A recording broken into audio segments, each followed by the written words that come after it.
भटकती रहती थीं और कभी भी उसे अपनी सच्ची बेटी जैसा नहीं मानती थीं। तो भले ही यह शिफॉन और बेगे की शादी थी, बिग माँ के चेहरे पर कड़वाहट बनी रही। उनके लिए शिफॉन का एकमात्र मूल्य फायर टैंक पायरेट्स को अपने साम्राज्य में शामिल करने में मदद करना था। इस चाय पार्टी की शादी का असली कारण शायद सिर्फ स्वादिष्ट वेडिंग केक का आनंद लेना था। ईशान ने बिग माँ के हाव भाव साफ देखे और इसमें कोई आश्चर्य की बात नहीं कि कैपोन बेगे ने कहा कि शिफॉन पुडिंग की संलिप्तता को छिपाने में मदद करेगा। ऐसा लग रहा था कि शिफॉन भी बिग माँ से बहुत निराश था। दूसरों के साथ तालियां बजाते हुए कटकुरी थोड़ी उलझन में थी। पुडिंग कहाँ थी? क्या वह इतने समय से शिफॉन के साथ नहीं थी? वह उसके साथ बाहर क्यों नहीं आई? तभी एक आकृति प्रकट हुई। वह अरेस्ट था, जो पुरोहिती वस्त्र पहने, चेहरे पर मुस्कान लिए, बाइबल पकड़े गलियारे से नीचे जा रहा था। फिर वह फूलों वाले मेहराब के नीचे बने मंच पर अपनी जगह पर बैठ गया। जब ईशान ने पहली बार एरेस्ट को देखा तो उसने ज्यादा सोचा नहीं, यह सोचकर कि यह बिग माँ पायरेट्स का ही कोई सदस्य होगा जो पादरी की भूमिका निभा रहा होगा। लेकिन जल्द ही उसे एक अजीब बात का एहसास हुआ। न सिर्फ बिग माँ के बच्चे एरेस्ट को देखकर गर्मजोशी से मुस्कुरा रहे थे, बल्कि खुद बिग माँ भी एक दोस्ताना मुस्कान के साथ उसका स्वागत कर रही थीं। यह कौन है? ईशान ने कटकुरी से धीरे से पूछा। ओह, वह माँ का दोस्त है, कटाकुरी ने जवाब दिया। वह चर्च नेशन का असली पादरी है। माँ ने उसे शादी संपन्न कराने के लिए बुलाया है। मैं समझ गया। ईशान ने सिर हिलाया और मन ही मन सोचा कि बिग माँ के दोस्त शायद स्टूसी और लू फेल्ड जैसे लोगों की तरह ही संदिग्ध थे। हालांकि उसी वक्त ईशान ने देखा कि अरेस्ट ने उसे एक पल के लिए घूरा। ईशान ने सोचा कि वह भी मुस्कुरा दे, लेकिन अरेस्ट ने झट से अपनी नजरें फेर लीं। आज हम यहाँ दो व्यक्तियों के मिलन को खुशी से देखने के लिए एकत्र हुए हैं। एरेस्ट की आवाज गूंज उठी। उसकी आवाज सम्मोहक थी और ऐसा लग रहा था जैसे उसने सबका ध्यान अपनी ओर खींच लिया हो, और सुनते ही पूरा हॉल एक शांत सन्नाटे में डूब गया। लेकिन भीड़ से अनभिज्ञ उस समय एरेस्ट का मन असमंजस से भर गया था। सीजर, जिसे बांधकर बाथरूम में बंद कर देना चाहिए था, रहस्यमय तरीके से गायब हो गया था। एरेस्ट ने शुरू में उसे अच्छी तरह ढूंढने का इरादा किया था, लेकिन शादी का अधिकारी होने के कारण उसके पास समय ही नहीं था। इस प्रकार उसके पास अपने कमरे से निकलकर विवाह स्थल की ओर जाने के अलावा कोई विकल्प नहीं था। अगर सीजर वाकई भाग गया था, तो बिग माँ पायरेट्स द्वारा उसे ढूंढकर पकड़ लिए जाने में बस कुछ ही समय बाकी था। एरेस्ट बस यही उम्मीद कर सकता था कि सीजर उसे या स्टूसी को पहचान न पाए। आखिरकार जब उन्होंने उसे पकड़ा था, तब दोनों ने ही नकाबपोश थे, इसलिए पूछताछ के दौरान भी सीजर को पता नहीं चलेगा कि उसका अपहरण किसने किया था।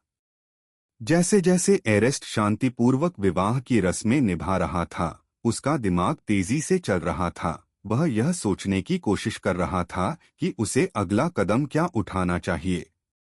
क्या स्टूसी ने पोनेग्लिफ रबिन पहले ही ईशान के कमरे में छिपा दी थी?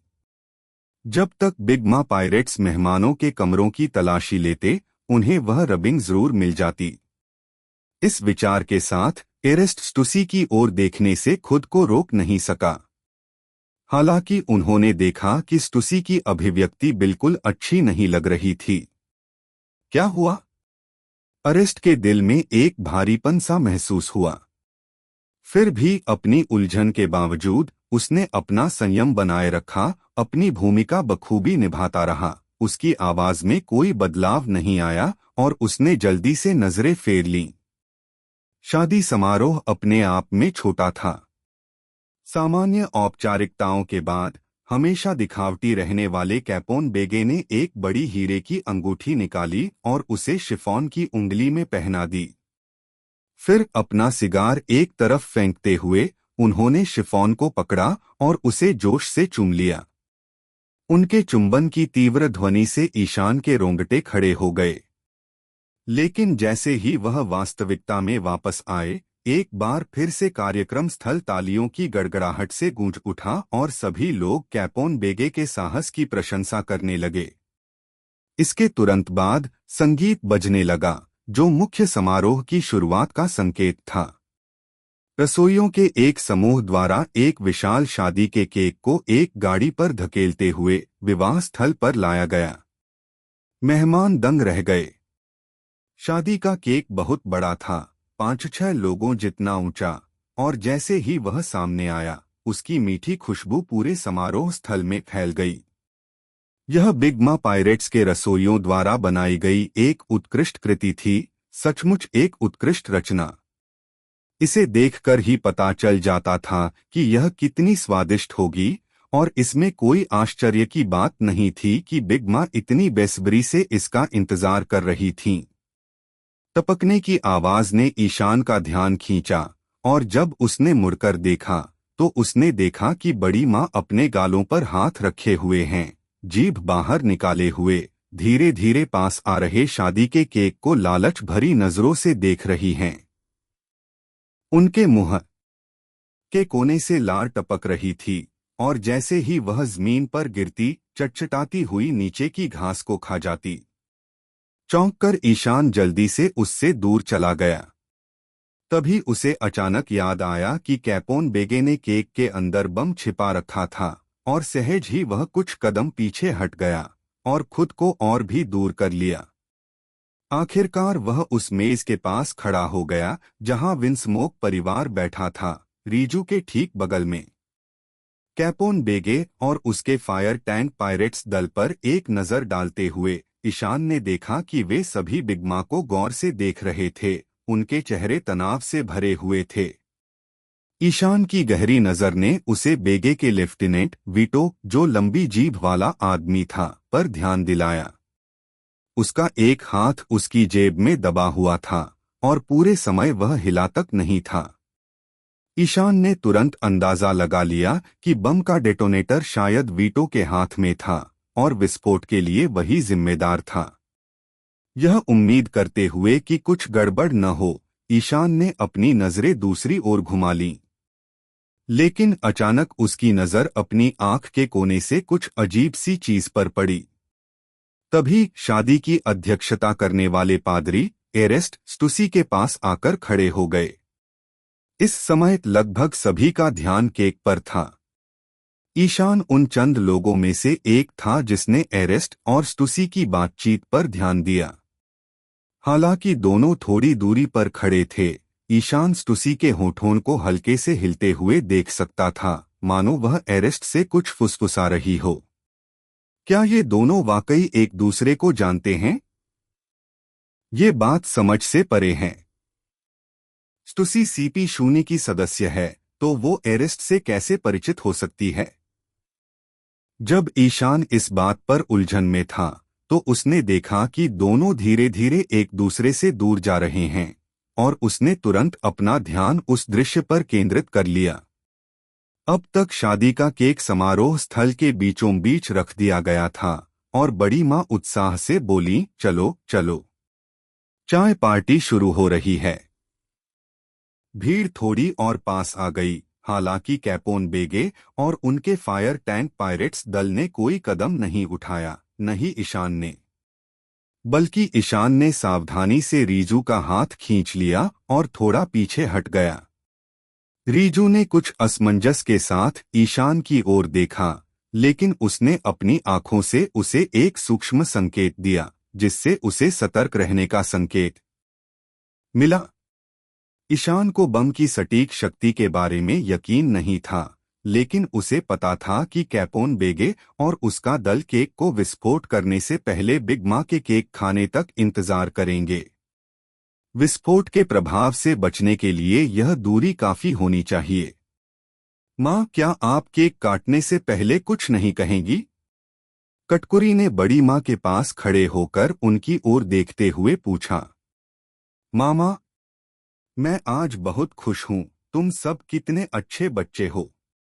बड़ी माँ पहले से ही उत्सुकता से लार टपका रही थीं और उन्होंने चीफ बेकर स्ट्रेसेन से जल्दी से केक काटने का आग्रह करने से पहले मुश्किल से कुछ शब्द कहे। मुख्य शेफ स्ट्रेसेन ने केक काटने के लिए एक लंबा चाकू हवा में उठाया और उसे काटने के लिए तैयार हो गए। कैपोन बेगे और उनके फायर टैंक पायरेट्स दल स्ट्रेसन की हर हरकत पर गौर से नजर रख रहे थे। उन्हें डर था कि कहीं उनका चाकू गलती से उस बम से न टकरा जाए जो उनके बॉस ने केक के अंदर छिपा रखा था। उनका तनाव इतना साफ था कि उनका दम घुटने लगा था। ईशान भी बेचैन था।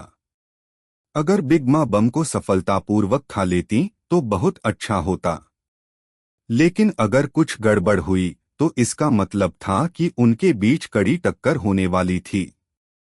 जहां तक एरेस्ट और स्टुसी की बात है, दोनों को केक के अंदर छिपे जाल के बारे में कुछ पता नहीं था। दोनों अपने अपने विचारों में खोए हुए थे और दोनों का अपना अपना एजेंडा था। हालांकि जैसे ही केक काटने वाला चाकू अपना पहला कट लगाने वाला था, कार्यक्रम स्थल के बाहर अचानक शोर मच गया। तुम मेरे साथ ऐसा नहीं कर सकते। मैं कोई अपराधी नहीं हूं। मुझे जाने दो। जैसे ही यह आवाज गूंजी, वहां उपस्थित सभी लोग दंग रह गए। बड़ी माँ हैरान रह गईं। उन्हें इस बात पर आश्चर्य हुआ कि कोई उनकी शादी की चाय पार्टी में व्यवधान पैदा कर सकता है, जबकि ईशान को झटका लगा क्योंकि उसने तुरंत आवाज पहचान ली थी। यह कोई और नहीं बल्कि सीजर था। दो और लोगों ने भी आवाज पहचान ली, एरेस्ट और स्टुसी। हालांकि उन्होंने पहले थोड़ी बातचीत की थी और जानते थे कि सीजर भाग गया है और आखिरकार पकड़ा जाएगा, लेकिन उन्हें बिल्कुल भी उम्मीद नहीं थी कि वह इतनी जल्दी पकड़ा जाएगा। सबके आश्चर्य के बीच सीजर को, जो अभी भी सीस्टोन हथकड़ी पहने हुए था, विवाह स्थल में घसीटा गया। ब्रूली और अमांडे द्वारा ले जाए जाने पर उसने शोर मचाते हुए विरोध किया। क्या यह किस बारे में है? बड़ी माँ ने सीजर को, जिसे उसके सामने लाया गया था, आश्चर्य से देखा और चकित होकर पूछा। माँ, कल रात जब आप सो रही थीं, तो हम आपको परेशान नहीं करना चाहते थे, कटाकुरी ने समझाया। लेकिन मामला गंभीर है और हमें आपको सूचित करना जरूरी था। कल रात कोई खजाने वाले कमरे में घुस गया और पोनेग्लिफ की एक रबिंग चुरा ले गया। क्या? विवाह स्थल पर तुरंत एक भयावह माहौल छा गया। कई कमजोर मेहमान तुरंत बेहोश हो गए, उनके मुंह से झाग निकलने लगा। बड़ी माँ गुस्से से लाल हो गईं। उनका चेहरा एक भयानक भाव में बदल गया। उनके खजाने वाले कमरे में रखा पोनेग्लिफ उनकी सबसे कीमती चीजों में से एक था और अब उन्हें अभी अभी पता चला था कि किसी ने फिर से उसकी एक रबिंग चुरा ली है। उनका गुस्सा साफ झलक रहा था। जब समुद्री डाकू राजा रघुनाथ देशमुख ने उनकी पोनेग्लिफ की एक रबिंग चुरा ली थी और बाद में समुद्री डाकू राजा की उपाधि धारण की थी, तब से बड़ी माँ को बहुत पछतावा हो रहा था। और अब यह स्थिति फिर से हो रही थी। सीजर, तुम्हारी हिम्मत कैसे हुई? बड़ी माँ ने क्रूरता से गुर्राते हुए कहा। उनका चेहरा विकृत हो गया और उन्होंने सीजर को घूरा। बिग माँ के शक्तिशाली कॉन्करर के हाकी के जबरदस्त दबाव में सीजर इतना डर गया कि लगभग अपना दिमाग खो बैठा। आंसू और नाक बेकाबू होकर बहने लगी और वह डर के मारे चीखने लगा। माँ, मेरी बात सुनो। मैं नहीं था। मुझे फंसाया गया था। असली गुनहगार कोई और है। उन्होंने मेरा अपहरण किया और मुझे नींद के गैस बम बनाने के लिए मजबूर किया। ओह, सच में?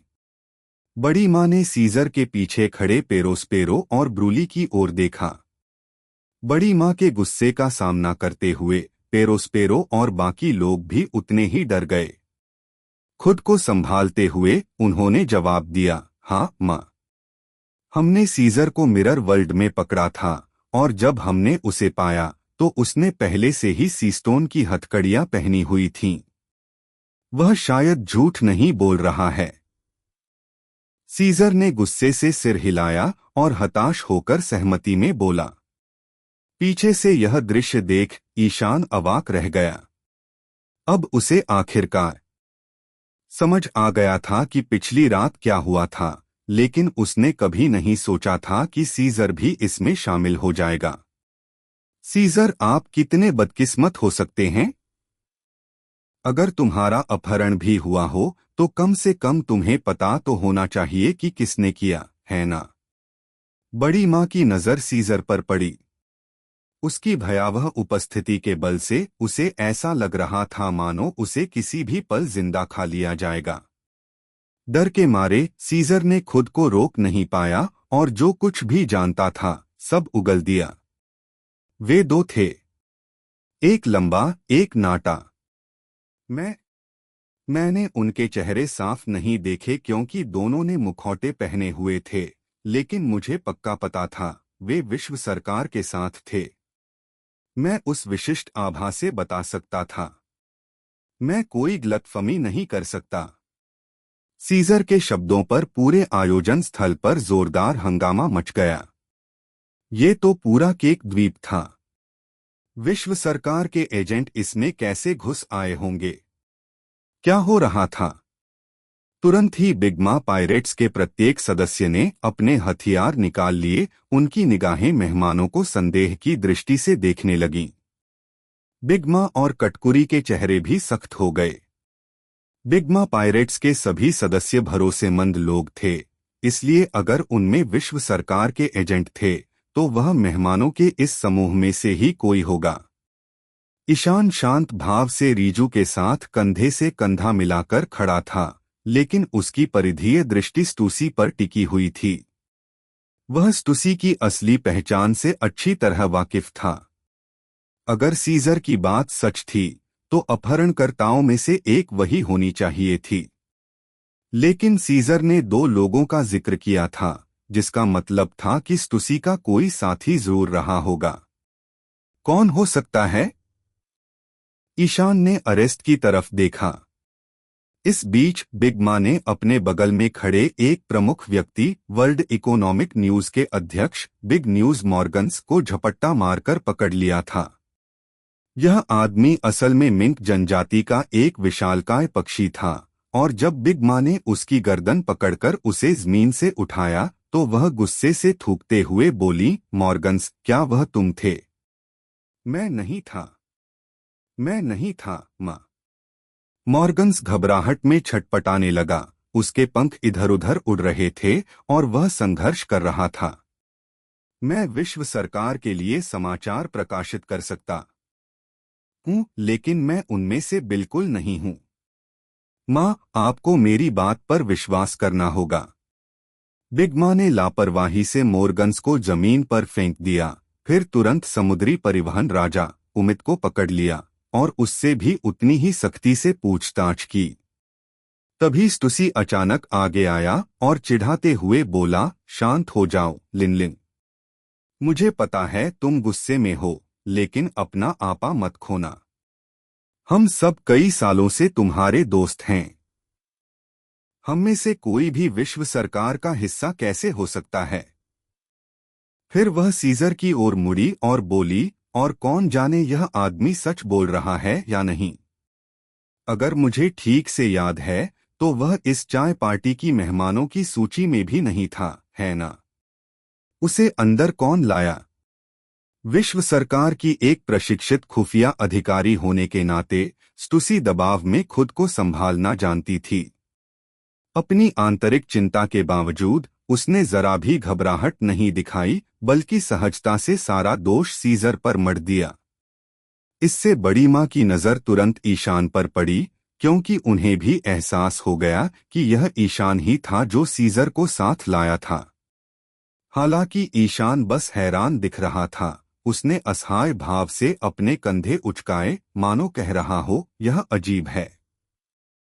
पीछे खड़े कैपोन बेगे ने ठंडी हंसी हंसी।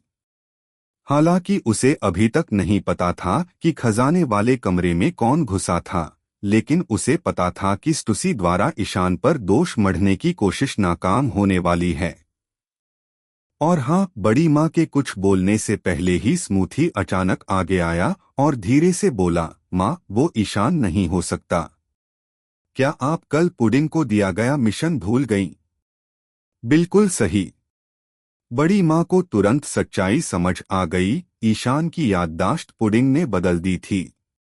अगर ईशान ही खजाने वाले कमरे में घुसा होता तो पुडिंग को अपनी याददाश्त में यह सब न दिखता। ऐसा तो हो ही नहीं सकता था। इसके साथ ही बिग माँ ने ईशान को संदिग्ध के रूप में तुरंत हटा दिया। तो आखिर अपराधी कौन था? बिग माँ की नजर भीड़ पर पड़ी और आखिरकार जज और विनस्मोक परिवार पर पड़ी। बिग माँ के चेहरे पर बेरुखी देखकर जज एकदम हक्का बक्का रह गया। उसने कभी सोचा भी नहीं था कि कुछ न करते हुए उसे इस झंझट में फंसाया जाएगा। घबराकर जज ने हाथ हिलाया और जल्दी से बोला, माँ, ये हम नहीं हो सकते। तुम्हें पता है कि मैं केक आइलैंड क्यों आया हूँ? हालांकि बिग माँ को उसके बहाने सुनने में कोई दिलचस्पी नहीं थी। सीधे उसकी ओर इशारा करते हुए उसने व्यंग्यात्मक लहजे में कहा, हम। तुम्हारा मकसद? कौन जाने तुम्हारे विंसमो के परिवार का असली मकसद क्या है? कौन गारंटी दे सकता है कि तुम मुझसे चोरी करने के लिए बिग मा पायरेट के साथ मिलकर काम करने का बहाना नहीं बना रहे हो? आखिर क्या विंसमो के परिवार विश्व सरकार के सहयोगी देशों का हिस्सा नहीं है? यह सुनकर जज के मुंह से खून निकलने ही वाला था। उसके अंदर निराशा की एक लहर दौड़ गई, मानो उसके साथ नाहक अन्याय हुआ हो। उसे कल रात केक द्वीप पर हुए उपद्रव की जानकारी थी, लेकिन मुसीबत से बचने के लिए उसने अनजान होने का नाटक किया और इचिजी, निजी और योंजी को इसमें शामिल होने से मना कर दिया। फिर भी आज वह इस झंझट में फंस गया। सबसे बुरी बात, विश्व सरकार के साथ गठबंधन के अपने दावे का खंडन करने के लिए उसके पास कोई वाजिब बहाना नहीं था। मैं जज जैसे ही अपना बचाव करने का कोई रास्ता ढूंढने की कोशिश कर रहे थे, उनका सबसे छोटा और गुस्सैल बेटा योंजी अचानक बोल पड़ा, क्या बकवास है? बिना किसी सबूत के मेहमानों पर आरोप लगाना, क्या बिग मा पायरेट्स ऐसे ही काम करते हैं? जैसे ही ये शब्द उसके मुंह से निकले, अफरातफरी मच गई। बड़ी माँ तुरंत गुस्से से भर गईं। वो कौन थी? वो बड़ी माँ थी, 4 सम्राटों में से एक, नई दुनिया की रानी। अगर ये लोग उसके मेहमान भी होते, अगर वो उनसे पूछताछ करना चाहती, तो कौन उसकी अवज्ञा करने की हिम्मत करता? और अब एक मामूली बदमाश की इतनी हिम्मत कैसे हुई कि उससे बात करने की हिम्मत कर सके? जब बेटा मुसीबत खड़ी करता है तो स्वाभाविक रूप से पिता ही जिम्मेदारी लेता है। और चूंकि जज उसके ठीक बगल में खड़ा था, बड़ी माँ ने बिना देर किए सीधे उस पर मुक्का जड़ दिया। पिता। बिग माँ का मुक्का कितना जोरदार था। जिन्होंने इसे झेला होगा वही जानते होंगे, लेकिन रीजू अच्छी तरह जानती थी कि उसके पिता शायद इसे झेल नहीं पाएंगे। वह चौंककर चीख पड़ी और आगे बढ़ने का इरादा किया। हालांकि ईशान रीजू से भी तेज चला। उसने उसका हाथ पकड़ा और उसे पीछे खींच लिया, जबकि खुद आगे बढ़ा। झनकार। जब बिग माँ के मुक्के को ईशान ने रोक दिया तो एक जोरदार आवाज गूंजी, जिसने उसे रोकने के लिए अपनी तलवार सेनबोनजाकुरा की म्यान का इस्तेमाल किया था। ईशान की बाह में अत्यधिक बल स्थानांतरित हो गया, जिससे उसके नीचे की जमीन तुरंत अनगिनत दरारों के साथ टूट गई।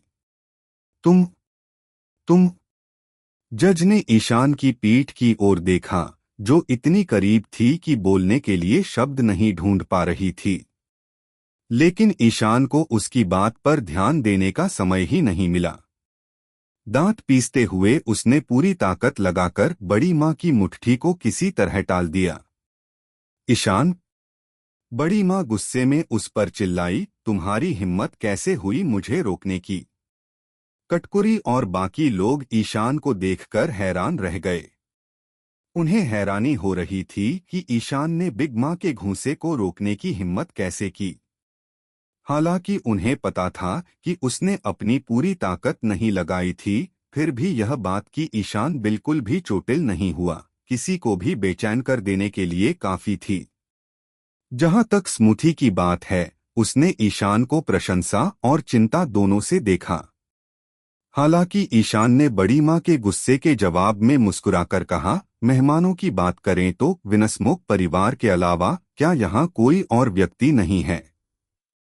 बोलने के बाद ईशान की नजर एरेस्ट पर गई, जो कुछ दूरी पर भावशून्य खड़ा था। बड़ी माँ और बाकी लोग क्षण भर के लिए स्तब्ध रह गए। ईशान की नजरों का पीछा करते हुए उन्होंने अरेस्ट की तरफ भी देखा।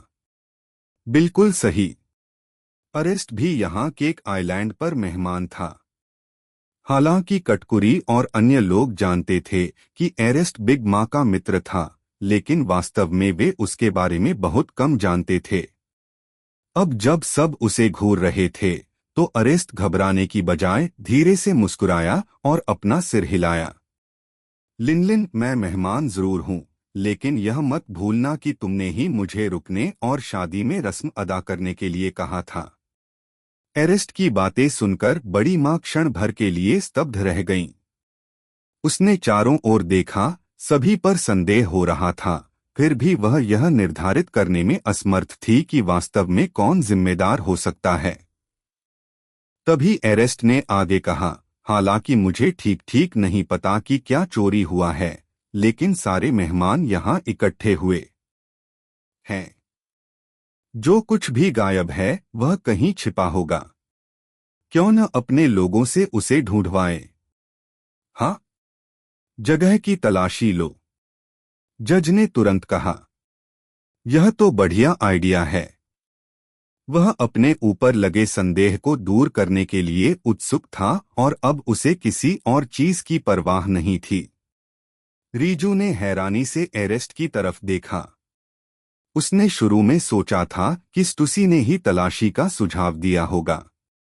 यह तो हो ही रहा है। क्रैकर और बाकी लोग अभी सबके कमरों की तलाशी ले रहे हैं। कटकुरी ने अपनी बाहें क्रॉस करके बिग माँ को बताया। ठीक है, चलो खोज के नतीजों का इंतजार करते हैं। बड़ी माँ गरजी, जब तक नतीजे नहीं आ जाते किसी को भी जाने की इजाजत नहीं है। इस व्यवधान के साथ बिग माँ का केक खाने का मूड कुछ देर के लिए बिगड़ गया। कैपोन बेगे ने उम्मीद नहीं की थी कि बात इतनी बिगड़ जाएगी। सीजर के पकड़े जाने के जितने भी मौके थे, उनमें से एक तो केक परोसने से ठीक पहले का था। घबराकर सब लोग वापस बैठ गए। जैसे ही ईशान अपनी सीट पर बैठा, उसने देखा कि स्टूसी उसकी तरफ देख रही है। दिलचस्प, क्या वो अपने साथी का पर्दाफाश करने के लिए मुझे दोषी ठहरा रही है? ईशान ने सोचा। इस बिंदु पर ईशान को अभी भी यह एहसास नहीं हुआ कि स्टूसी और एरेस्ट वास्तव में उसे निशाना बना रहे थे, बल्कि वह सोच रहा था कि वे दोनों सरकारी एजेंट हैं जो बिग माँ के पोनेग्लिफ को चुराने की कोशिश कर रहे हैं। इस बीच स्टूसी और एरेस्ट मन ही मन खुश थे। अगर सीजर पकड़ा भी गया तो क्या हुआ? वह किसी पर उंगली नहीं उठा सकता था। एक बार पोनेग्लिफ की कॉपी ईशान के कमरे में मिल गई तो उसके लिए अपना नाम साफ करना मुश्किल हो जाएगा। जहां तक रीजू का प्रश्न है, उसने सावधानी से अपनी छाती दबाई ताकि यह सुनिश्चित हो सके कि पोनेग्लिफ की प्रतिलिपि सुरक्षित रूप से छिपी हुई है। सबके मन में अलग अलग विचार उमड़ रहे थे, वे सब इंतजार कर रहे थे। कुछ ही देर में क्रैकर और खोजी दल वापस लौट आए। अच्छा, कोई नतीजा? जैसे ही क्रैकर और उनकी टीम वापस लौटी, पेरोस्पेरो तुरंत पूछने के लिए आगे आया। कुछ नहीं, क्रैकर ने सिर हिलाया। हमने हर जगह ढूंढ लिया, पर उसका कोई निशान नहीं मिला। धिक्कार है, पेरोस्पेरो ने सीजर का कॉलर पकड़ा और चिल्लाया, सीजर बेवकूफ, क्या तुम अपहरण के वक्त इतने बेकार थे कि तुम्हें याद भी नहीं आया कि वो जगह कैसी दिखती है? मैं सीजर की आंखों में आंसू आ गए। अगर तुम होते तो क्या तुम उस कमरे को याद करने पर ध्यान केंद्रित करते जब तुम्हें किसी भी पल मारा जा सकता था? दर्पण के प्रवेश द्वार का क्या हुआ? पेरो चिल्लाया, तुम दर्पण की दुनिया से भाग निकले थे, है ना? क्या तुम्हें याद नहीं कि वह कौन सा दर्पण था? सीजर के जवाब देने से पहले ही ब्रूली पास आकर हंसी, पेरो पूछने की जहमत मत उठा। यह आदमी बेवकूफ है। जब मैंने इसे आईने की दुनिया में पकड़ा था तब भी यही सवाल पूछा था, और इसे तो याद भी नहीं था कि वह किस आईने से होकर आया है। सीजर को लगा कि उसके साथ अन्याय हुआ है। उसने जवाब दिया, उस अजीब जगह में इतने सारे दर्पण थे, मैं कैसे याद रख पाता कि वह कौन सा था? जबकि इधर चीजें गर्म हो रही थीं, उधर मेहमानों के बीच स्टुसी और एरेस्ट पूरी तरह से हैरान थे। एरेस्ट खुद को स्टुसी की तरफ देखे बिना नहीं रह सका और मन ही मन उससे पूछा, क्या हो रहा है? पोनेग्लिफ की कॉपी ईशान के कमरे में क्यों नहीं मिली? स्टुसी खुद पूरी तरह से हैरान थी। कॉपी छिपाने के लिए वो खुद ईशान के कमरे में घुसी थी, तो वो कैसे नहीं मिली? ऐसा तो नहीं था कि ढूंढने वाले बेवकूफ थे जो उसे देख न पाए। आखिर चीजें कहाँ गलत हो गईं? अब स्टुसी सचमुच घबरा गई थी। उसने और एरेस्ट ने जो योजना बड़ी सावधानी से बनाई थी वह एक एक कदम पर बिखरती जा रही थी, और अब सब कुछ उनके नियंत्रण से बाहर हो गया था। उनकी आंखें घबराहट से घूम रही थीं, उनके हाव भाव अनिश्चित थे, लेकिन वे इस बात से अनजान थे कि उनसे कुछ ही दूरी पर रीजू शांति से स्थिति का अवलोकन कर रहा था, चुपचाप उनके प्रदर्शन को देख रहा था। हॉल में मचे शोर और कोलाहल के बीच आखिरकार बड़ी माँ का धैर्य जवाब दे गया। उन्होंने सामने रखी मेज पर मुक्का मारकर उसे चकनाचूर कर दिया। वे दहाड़कर बोली, बस। उसके इस गुस्से से पूरा स्थल शांत हो गया। बड़ी माँ क्रोध से लाल चेहरा लिए सीजर की ओर इशारा करते हुए चिल्लाईं, सीजर, मुझे परवाह नहीं कि तुम स्वेच्छा से इसमें शामिल हुए थे या नहीं, लेकिन तुम मुझे इस सब का स्पष्टीकरण दोगे। इसकी भरपाई के लिए तुम्हें अपने जीवन के कम से कम 50 साल देने होंगे। यह सुनकर सीजर तुरंत घबरा गया और हताश होकर तर्क करने लगा, नहीं माँ, इसका मुझसे कोई लेना देना नहीं है। चुप रहो। बड़ी माँ दहाड़ी उनकी विजेता की हाकी सीजर की ओर बढ़ रही थी। इस जबरदस्त ताकत के सीधे प्रभाव से सीजर की आंखें घूम गईं और वह मुंह से झाग निकालते हुए जमीन पर गिर पड़ा। बड़ी माँ की तुलना में उसकी ताकत बहुत कमजोर थी। फिर बड़ी माँ ने अपनी भयंकर निगाहें सभी उपस्थित मेहमानों की ओर घुमाईं और एक क्रूर भाव से कहा, बाकी सब, जब तक मुझे पोनेग्लिफ की प्रति नहीं मिल जाती, किसी को भी केक द्वीप या इस महल से बाहर जाने की इजाजत नहीं है। अगर किसी ने चुपके से भागने की हिम्मत की तो मैं उसे मार डालूंगी। अब सब लोग, जो कुछ भी तुम्हारे पास है उसे निकालो। मैं तुम सबकी तलाशी लूंगी। यह सुनकर रीजू की भौहें तन गईं। अगर उन्होंने सचमुच शव की तलाशी ली तो वह गंभीर मुसीबत में पड़ जाएगी।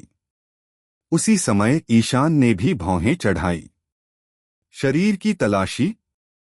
ईशान को पूरा यकीन था कि पोनेग्लिफ की चोरी का उससे कोई लेना देना नहीं है, इसलिए जब बिग माँ की टीम ने पहले कमरों की तलाशी ली थी तो उसने कोई आपत्ति नहीं जताई थी और उन्हें अपनी मर्जी से काम करने दिया था। लेकिन अगर वे सबकी व्यक्तिगत रूप से तलाशी लेने वाले थे तो यह हद पार करना था। इसके अलावा इस सारी अराजकता के कारण विवाह समारोह का अगला भाग पूरी तरह से पटरी से उतर गया। बिग माँ की टीम ने अगर बॉडी सर्च भी कर ली तो क्या होगा अगर उन्हें कुछ न मिले? अगर ये सिलसिला लंबा खींचता रहा तो केक कैसे परोसा जाएगा? यह सोचकर ईशान अचानक बोल पड़ा, कोई जरूरत नहीं है बड़ी माँ। मुझे पता है कि अपराधी कौन है। हम तुरंत सभी की नजरें ईशान की ओर मुड़ गईं। बड़ी माँ ने आंखें सिकोड़ लीं और ईशान को घूरते हुए बोली, उनकी आवाज ठंडी थी। ईशान, अगर तुम्हें पता है कि वो कौन है तो बता दो। जब तक हम अपराधी को पकड़ नहीं लेते मैं तुम्हारे साथ कोई अन्याय नहीं करूंगी।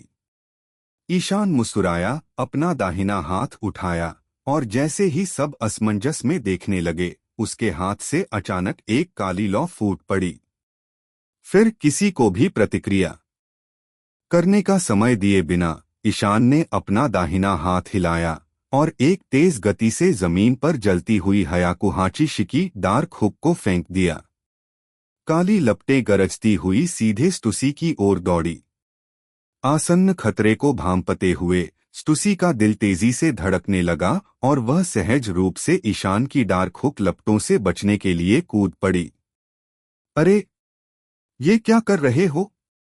स्टुसी हवा में ही चकमा देकर ईशान पर चिल्लाया, तुम मुझ पर हमला क्यों कर रहे हो?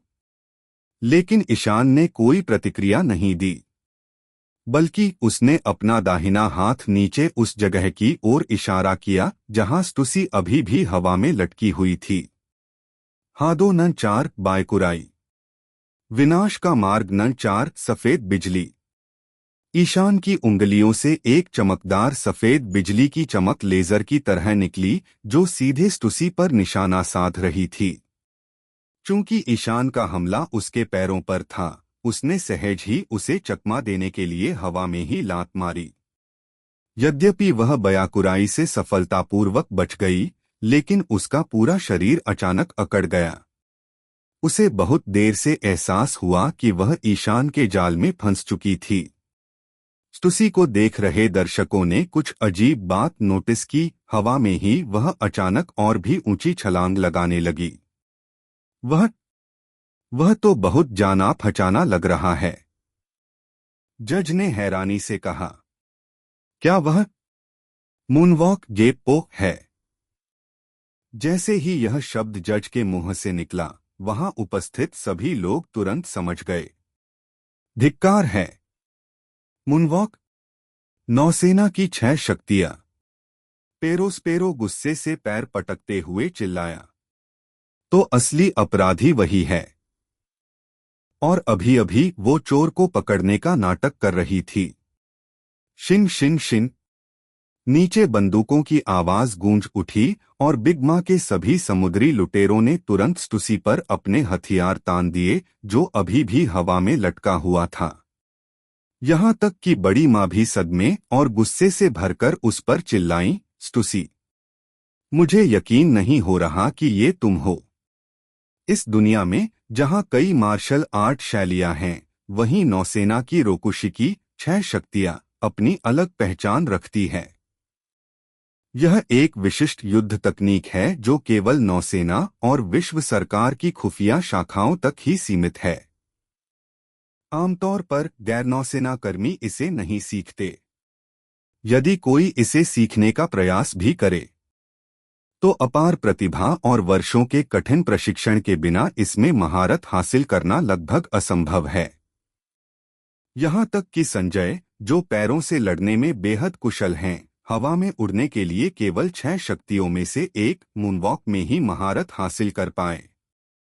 तेक्काई, लौह शरीर या कामिये, कागज कला जैसी तकनीकें नौसेना के बाहर मिलना बेहद दुर्लभ हैं। जैसे ही स्टुसी ने मूनवॉक का प्रयोग किया उसकी असली पहचान तुरंत उजागर हो गई। यही वजह थी कि ईशान ने उस पर अचानक हमला किया था। वह जानता था कि चूंकि स्टुसी CP0 की एजेंट थी इसलिए उसके जैसे लोग खतरे का सामना करते समय सहज रूप से अपनी रक्षा करते हैं। अगर वह बेहद चतुर न हो और ईशान की लपटों से जलने का जोखिम उठाने को तैयार न हो तो वह स्वाभाविक रूप से डार्क हुक की जमीन से चिपकी हुई लपटों से बच जाएगी। उसके बाद व्हाइट लाइटनिंग का हमला बस उसे फिर से कूदने के लिए मजबूर करने के लिए था। सरल, क्रूर और सीधा। ईशान को स्टुसी के साथ दिमागी खेल खेलने में कोई दिलचस्पी नहीं थी। उसने उसकी पहचान तुरंत उजागर करने के लिए यह तरीका चुना। आखिरकार ईशान बिग मा पायरेट्स और विश्व सरकार के बीच हवाई लड़ाई देखने के लिए काफी उत्सुक था। तभी सीजर भी आग में घी डालते हुए चिल्लाया, यह वही है, यह बिल्कुल वही है। यही वो छोटी लड़की है जिसने कल रात मेरा अपहरण किया था। वह सीपी के साथ है, इसमें कोई शक नहीं। बिग मा की सजा की धमकी सुनकर सीजर घबरा गया था। उसकी जिंदगी के 50 साल। उसे यकीन भी नहीं था कि वह इतने साल जी पाएगा, और कौन जाने बिग मा उसकी जिंदगी खत्म करते ही वह मर जाएगा। वह मरना नहीं चाहता था, इसलिए जाहिर है उसे अपराधी का पर्दाफाश करने में मदद करनी ही थी। इस समय जब ईशान स्टुसी पर अपनी पहचान उजागर करने का दबाव डाल रहा था, अगर उसकी पहचान उजागर न भी होती तो भी सीजर ईशान की हर बात का समर्थन करता और दोष उसी पर मढ़ देता। गोली चलाओ, पेरोस्पेरो ने दांत पीसते हुए बिग मा पायरेट्स को चिल्लाकर कहा, उसे गोली मार दो। धमाक धमाक धमाक। गोलियों की आवाज पॉपकॉर्न की तरह गूंजी और समुद्री लुटेरों ने तुरंत गोलियां चला दीं, जिससे स्टुसी की ओर हवा में गोलियों की बौछार हो गई। बेशक स्टुसी ऐसे ही हार नहीं मानने वाली थी। अब जब उसका भेद खुल चुका था तो उसे अब कोई परवाह नहीं थी। उसने तुरंत फिर से मूनवॉक का इस्तेमाल किया और खुद को आसमान में और ऊपर उठा लिया। फिर हवा में तेजी से घूमते हुए उसने बार बार मूनवॉक का इस्तेमाल करके होल केक द्वीप के पार समुद्र की ओर भागने की कोशिश की। हालांकि जैसे ही वह आसमान में उड़ी, स्टुसी का दिल रो पड़ा। उसने अंडरवर्ल्ड में घुसपैठ करने, बड़ी मेहनत से बिग मा का भरोसा जीतने और उनकी दोस्त बनने में कितना समय बिताया था, और अब वह सब एक ही दिन में बर्बाद हो गया था। क्यों? उस बेचारे ईशान को कैसे पता चला कि मैं ही हूं? और उसने मुझे मूनवॉक इस्तेमाल करने के लिए इतना मजबूर क्यों किया? क्या उसे मेरी असली पहचान पहले से पता थी? स्टुसी के मन में एक पल में अनगिनत सवाल उमड़ पड़े, लेकिन उसने भागने की हिम्मत नहीं जुटाई। वह जानती थी कि अगर वह पकड़ी गई तो बड़ी मां के क्रोध से बचना नामुमकिन होगा। जहां तक एरेस्ट की बात है, वह अभी उसके बारे में सोच भी नहीं सकती थी। हालांकि इससे पहले कि स्टुसी भाग पाती, उसे अचानक अपने टखने पर एक जोरदार पकड़ का एहसास हुआ, मानो किसी ने उसे जकड़ लिया हो। हवा में ही पीछे मुड़कर देखने पर वह यह देखकर चौंक गई कि किसी ने सचमुच उसके टखने को पकड़ लिया था। यह एक लंबा हाथ था, और जिसने इसे फैलाया था वह कोई और नहीं बल्कि कटकुरी था। हालांकि दुपट्टे के नीचे उसके हाव भाव समझ पाना मुश्किल था, लेकिन कटकुरी की निगाहें पैनी थीं। उसने सबसे पहले प्रतिक्रिया दी थी। जैसे ही ईशान ने डार्क हुक से हमला किया, कटकुरी के ऑब्जर्वेशन हकी ने तुरंत स्टुसी पर ध्यान केंद्रित कर लिया। अपनी अद्भुत क्षमता का इस्तेमाल करते हुए उसने पहले ही भांप लिया था कि क्या होने वाला है। पहले से ही कदम उठाते हुए उसने अपना हाथ बढ़ाया और स्टुसी को उसी समय पकड़ लिया जब वह मूनवॉक का इस्तेमाल करके भागने की कोशिश कर रही थी। नीचे आओ, कटाकुरी ने गुर्राते हुए अपनी लंबी बाह को जोर से पीछे खींचा।